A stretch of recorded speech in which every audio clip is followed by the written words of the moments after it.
Kwani umekata? Kiuna umeme na kusubiri umalize kudownload. Kwa ineti unaweza kile taratibu, kwani unaweza kumwelekeza tu taratibu na mpaka umpokee. Wewe umepoa kama amekufa hata kuuliza tuoni. Tuulize hicho kibabu.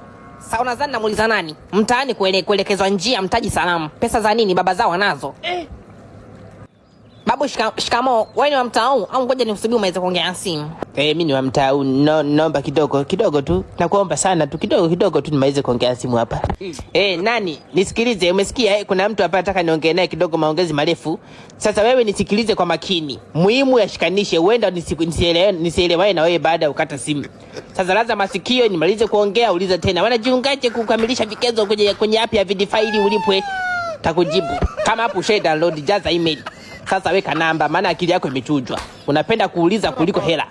Weka password. Kimaliza kuweka password yako ya email kwenye kodi hapo, jaza hizo kodi hizo zitakusaidia kuingia kwa urahisi. Endelea na usajili.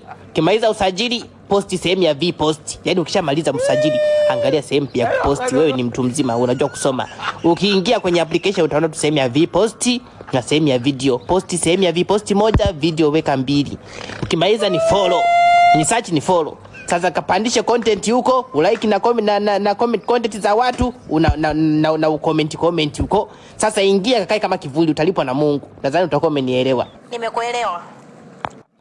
Jamani, nimeweza kuongea na simu.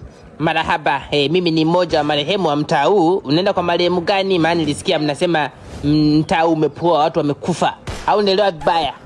Mzee wangu usizidishe sifa. Kama uwezi kutuelekeza basi tukauliza watu wengine. Maremo vipi? Kama ulisikia sukaushe. Nikaushe nini? Samaki dagaa.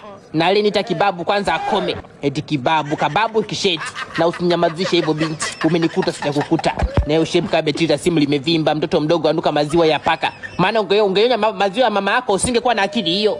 Na hicho kichwa kama mkuu wa majeshi ya siafu, uchagui njia. Jarani mnapita, barabarani mnapita, chooni mnapita, jua kitanda mnapita, kanyagwe mmoja mmemngata wote mtu. Sasa leo mama siafu kauma siafu. Huu mtamu ukome. Kama mna namba za simu za mnapoenda, kaeni makwenu. Eti mtaa umepoa kama watu wamekufa, mmeona jeneza limekaa hapa. Na kunipa salamu kubwa zaidi ya pazia la hekalu. Babu shikamo, mi babu yako. Nilimkata kitovu baba yako. Hebu poteeni kwanza. Mtaa mzima kama amekufa. Alafu unaulizia kwenda kwa wafu. Si ungeanzia makaburini.